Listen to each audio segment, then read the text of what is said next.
Hi, everybody. Welcome to another episode of The Devil's in the Details, our ongoing discussion with Jackie.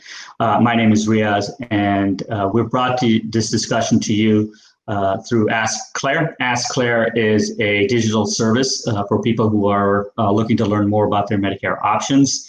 It's a free service. It's not an insurance company or a brokerage. In today's discussion with Jackie, we're going to touch on the annual enrollment period, which starts on October 15th and goes through December 7th.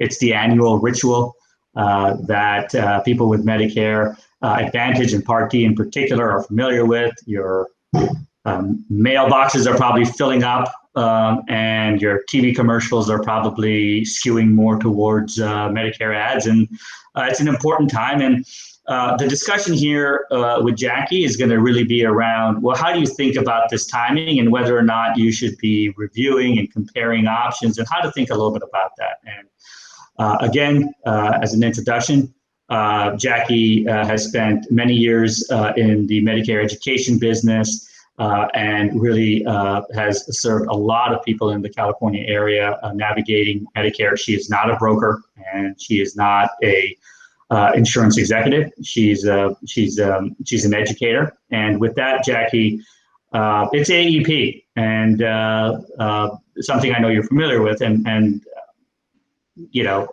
calls you're getting, people you're talking to. How are you helping them think about this period? Okay, just the season. You know, we are AEP, or the other term you may hear is OEP, open enrollment. So they're kind of interchangeable in what people use. But some of the things that I want to talk about in terms of what you need to think about around the annual enrollment period are sort of where you as an individual fall into this sort of the buckets. I call it the buckets. And there's three buckets of people. The first bucket is I'm fine. So it's working for me, like my plan, like my doctor, I'm all good. And then there's, I'm curious, my neighbor said, you know, they got something that I don't think I have. And then the third bucket is, no, I'm unhappy. I'm not really, I'm unhappy with my plan, or I'm unhappy with happening. And so you would think that the person who is unhappy is the person we're going to talk about in terms of what they should be reviewing. But honestly, all three buckets need to be looking at their Medicare, what they have during the annual enrollment, open enrollment, and start to understand what you have, what potential changes there are, and what you can do, say, to fix it. And so on the I'm fine people, what you really should be doing is, as your information comes in from your health plan, and they'll send you any changes, so that those are called annual notice of changes. If there's any changes, make sure you read that, and you read that right away, because the things that start to change are access issues. So that would be access maybe to your doctor, or access to the hospital that you like, or even access to the prescription drugs that you're taking. So start to understand, at least if there's any changes that I get from my plan, read that right away. If you don't get anything, you still need to be looking at your plan. What are they telling you that they're going to cover in 2021, and how does that compare to what you have in terms of coverage for 2020? You want to go into 2021 with your eyes wide open. I understand my coverage. I understand whether there are changes or not, and I'm happy with it. Or if I'm not happy with it, maybe I should start, looking at some other options. And then there's the curious. Well, gosh, my neighbor Betty, says she has, access to a gym, and I don't have that, and I don't understand why. And it's the same concept. Make sure that you understand what your plan is going to offer in 2021 compared to 2020, and then you can start to figure out how you make changes if necessary. And then, of course, I'm unhappy, I want to change plans. That's pretty much more straightforward. So when you're going to start reviewing plans for 2021 in this 7-week period, on average, there's about 47 different plans out there for you to look at. That's a lot. How do I understand that? And so you want to start looking at, what are the most important things for me? And so start thinking about, is it cost? Is it my monthly premium? Is it my copays and deductibles? You know, some of the things that can change are the cost. What is it going to cost me? What's going to come out of my pocket? Look at the different plans and see what their annual out-of-pocket costs are, their MOOP, their maximum out-of-pocket. What coverage changes? Again, like I said before, have they changed something in terms of my medical group? Entire medical groups can go away or come in, and you need to be aware of that. And so am I happy with that? Can I work with that? Is my doctor, who I like, still going to be in this plan? Is the hospital that I'm used to going to still going to be this plan? And then your prescription drug coverage is the next critical piece. Start to understand what drugs they're going to cover and what drugs potentially they're changing and they're not going to cover. Now, all of the plans have to cover at least one drug in each category. And so if you're taking a particular drug, they've got to cover a drug in that category, but it might not be the one that you are used to taking. And if you have to change prescriptions and you have to now go through step therapy, which will happen, they're not going to automatically say, oh, yeah, you were taking that, we'll cover that. You don't necessarily do that. So start to understand how that works. So the top tier for me and things to think about are cost. What's going to come out of my pocket? Are there changes? Are there coverage changes around what I'm used to getting covered? Like, you know, doctors and hospitals and access that I'm used to and have before. And are there significant changes in my prescription drug coverage? Because that's very, very important. After that, you want to look at, okay, so now I want to look at what kind of supplementals they're offering. What's important to me? Again, this is always about what is important to me. So you have to think in terms of not what Betty, your neighbor, said she's getting, but what is important to me in terms of health coverage. And so looking at the supplementals, if they have some extra coverage around home care or some extra coverage about Meals on Wheels, or maybe, you know, you really like the gym coverage that you don't have in yours. Those are kind of down the line because those can change at any given point all over the place. So, but look at those supplementals as a way of understanding, what is important?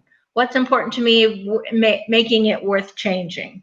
And then looking at the quality star ratings, you know, it's a nice general feedback. It shouldn't be your ultimate decision maker. It's a good benchmark, you know, to look at. Obviously, if your plan has 2 stars, you know, and all the other plans have 4 or 4.5 stars, what's the difference and why?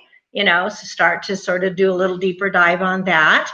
And then sometimes if people have, although in the year of COVID, this might not be an issue, you know, sometimes travel gets important with people, but, you know, I think for this year, we can take that off the shelf in terms to worry about. And then the very last thing is if I have employee retirement coverage, whether I currently have that, I'm retired and I've got my Medicare through my employee retirement coverage or a union, look very carefully into that. Connect with your administrator on that and start to understand if there's some changes in that. And in terms of if I'm going to be new to Medicare, that's a whole different story about understanding that. But if I have that already, they are not immune to changes. And changes happen within that. And so, again, I would reach out to that administrator, whether it's through your union, whether through it's your employee plan, and start to say, okay, because sometimes they drop whole plans altogether. And so understand what they have to offer and how that works and what that's going to look like for you in 2020. So again, I'm just going to recap real quick. Possibility of 47 different plans, but start to, in your head, or make a list. What's important to me? Is the most important thing to me my doctor? Is the most important thing to me my hospital? Or is it my access to my prescription drugs. Be real clear about what is important to you, and then, or even cost, but then start to understand, does your plan that you currently have, are you looking at it for 2021, not now, 2021, it doesn't meet all those criteria for what's important to me. And if it does not, is there potentially another plan that's going to meet that criteria? And that's really, how I think how you want to do it. What's important to you?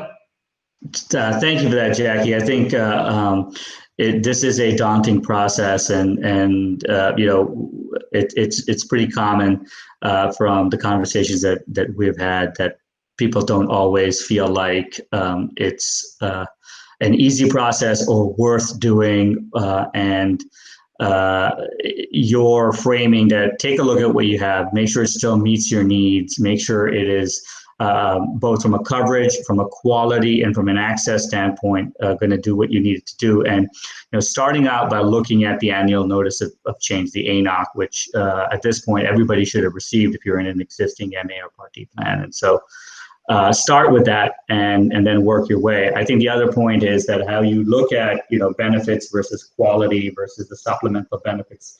These are things that it's a personal decision, and you should look at that. But it's information that's available on a variety of sources. Medicare.gov has it. AskClaire.com has this information. If you've used a licensed agent, they should be able to provide you with this information. There are also centers, SHIPs, which are called State Health Insurance Plan programs. These are organizations that are volunteer-led that help people answer questions or about Medicare coverage. So there's a variety of sources out there that you can access, and you shouldn't go into AEP thinking that you're going to switch, but you should go into AEP thinking that, hey, this is a good time to double check what I've got. Mm-hmm. So thank you. Go ahead. Oh, I was just going to say, again, whether you're in the I'm fine category, I'm curious category, or unhappy category, you really should not assume you're fine. First of all, you should always at least review your annual notice of change at the bare minimum, but always look at it, because guess what? That's yours for all of 2021. Yeah. And like you said, you can reach out to the SHIPs, you can reach out to 1-800-Medicare, you can go on to Medicare.gov, you can go on to Ask Claire, but start to understand that there's probably a change in there somewhere, and that you want to at least know about it. Well, thank you for that, Jackie. This it's a important time, it's an important topic, and hopefully our viewers got a little bit more perspective, particularly those that might be new to the AEP window and aren't really sure about whether or not this is an important time and what to do. So again, thank you very much for this. If folks want more information about what we're up to at AskClaire.com, you can visit us at www.askclaire.com. And until next time, hope everybody stays safe and stays healthy. Take care.